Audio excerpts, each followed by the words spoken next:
La rédaction, généralement, vous êtes une entreprise. Vous allez chercher un auditeur externe, un vérificateur externe. Vous avez lancé l'appel.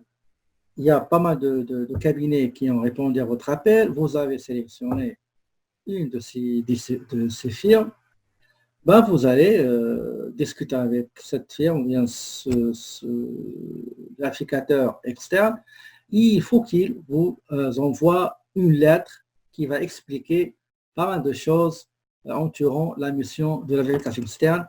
Et parmi ce qui va composer cette lettre, ben, on va voir ensemble ici. Regardez, la rédaction de la lettre de mission est à rapprocher de son potentiel, etc. Voilà à quoi le mandat, à la lettre de mandat, bien la lettre de mission doit répondre. Quel service le vérificateur doit fournir, comment il va procéder et pourquoi, dans quel objectif, et quels sont les interlocuteurs avec qui il va interagir et avec, enfin, si nous en avons, c'est avec quel prix. De ce fait, la présentation de la lettre de mission doit accentuer sur la présentation de la prestation, les obligations du cabinet, les obligations du client, les honoraires, la planification et les modèles de mise en œuvre et la demande de confirmation écrite, c'est-à-dire la circularisation.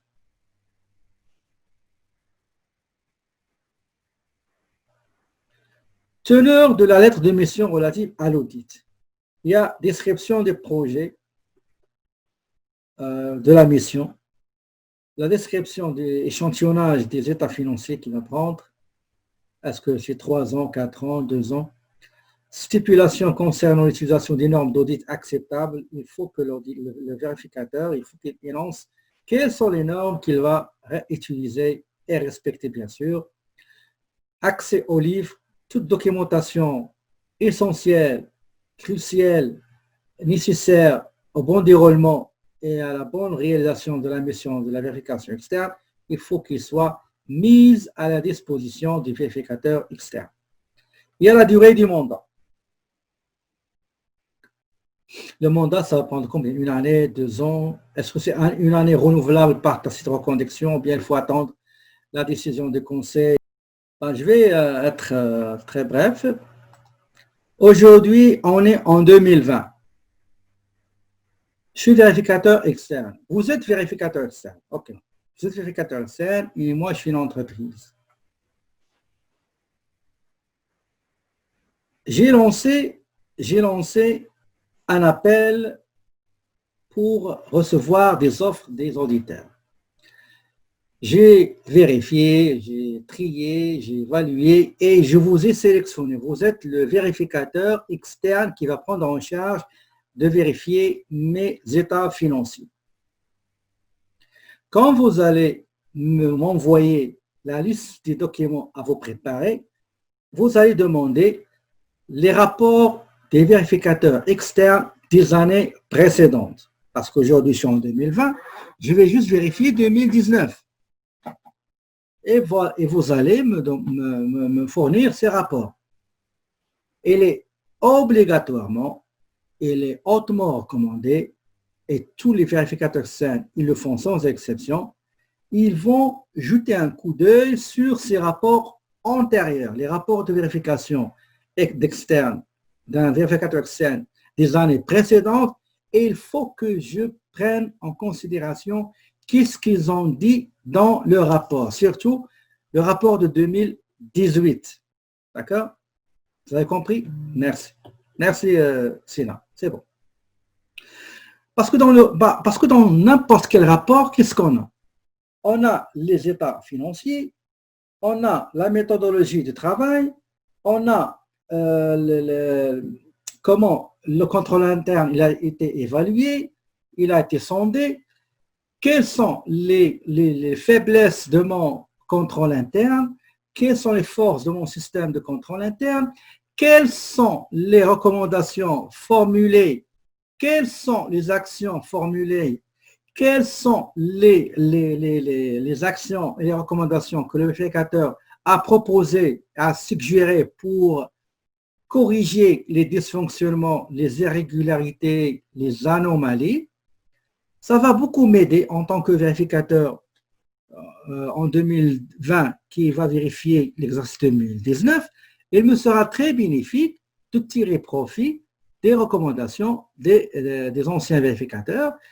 Et en même temps, comme je vous l'avais déjà dit tout à l'heure, le suivi, ça va me permettre de faire le suivi des recommandations formulées dans les anciens rapports de vérification. Donc, je reviens à ce schéma qui schématise le cycle complet de l'audit. Nous avons ici lancement de l'opération de l'audit. Si vous avez une question, juste cliquez en bas, vous avez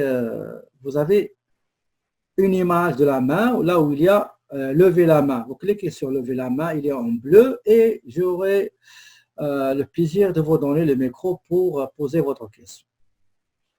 Donc, on lance une mission, la nécessité, le besoin de faire l'audit, on choisit le vérificateur, on transmet les informations, tout ce qu'il désire avoir, il va réaliser sa mission de l'audit et à un certain moment, il va finaliser, pas finaliser, il va établir un rapport préliminaire, un projet rapport qu'il va nous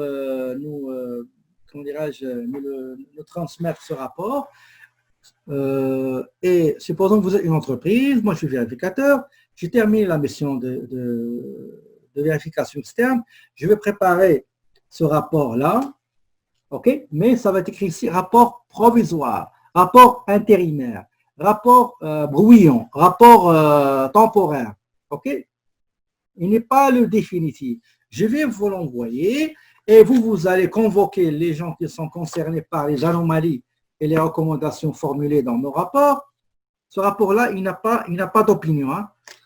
Vous allez voir avec les gens, c'est ça ce que je faisais avec mes collaborateurs quand je recevais un rapport de vérificateur externe, je convoque le directeur financier, le directeur commercial, le directeur de système informatique, le directeur marketing, commercial, ressources humaines, et à chacun, je vais attribuer, je vais envoyer une partie, la partie qui le concerne.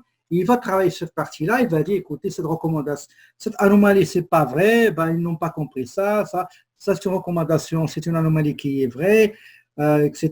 Voilà ce qu'il faut faire. Cette recommandation, elle n'est pas faisable, cette recommandation, elle est faisable, etc., etc. Donc, je vais ramasser, collecter toutes les feedbacks, bien les annotations de mes collaborateurs et je vais communiquer avec à l'époque, je travaillais avec KPMG, donc je collabore avec le cabinet KPMG qui faisait la vérification externe. Eux, ils vont réviser le rapport et ils vont communiquer avec moi et avec les autres, là, mes collaborateurs, et à la fin, on va parvenir à se mettre d'accord sur l'ensemble de contenu du rapport de vérificateur externe et sera un rapport définitif. Au début, vous aurez les états financiers, vous aurez la lettre de l'opinion, les états financiers et le détail de ce que les vérificateurs externes sur lesquels se sont basés pour émettre l'opinion. Ça, c'est le cycle complet de l'audit. Ce n'est pas l'audit, c'est en général. Okay? Les critères stratégiques, ça peut être aussi quels sont les éléments sur les bases, les éléments les plus importants dans la documentation sur lesquels ils vont vous guider sur la conduite de la mission de contrôle interne. Okay? Donc, une fois je termine le rapport, en tant que vérificateur, je vais l'envoyer à l'entreprise avec l'opinion. Ça, c'est la partie lançon. Maintenant, ça, c'est juste comment dirais-je, les étapes. Okay? Donc, on a la mission d'audit. Il a des étapes à suivre dans ce que vous avez dans la planification de la mission de l'audit, ils doivent passer par des étapes. Donc, ce schéma de cycle, c'est juste à titre illustratif. Donc, on a lancement, on a acceptation, on a commencement, réalisation et clôture de la mission d'audit, etc.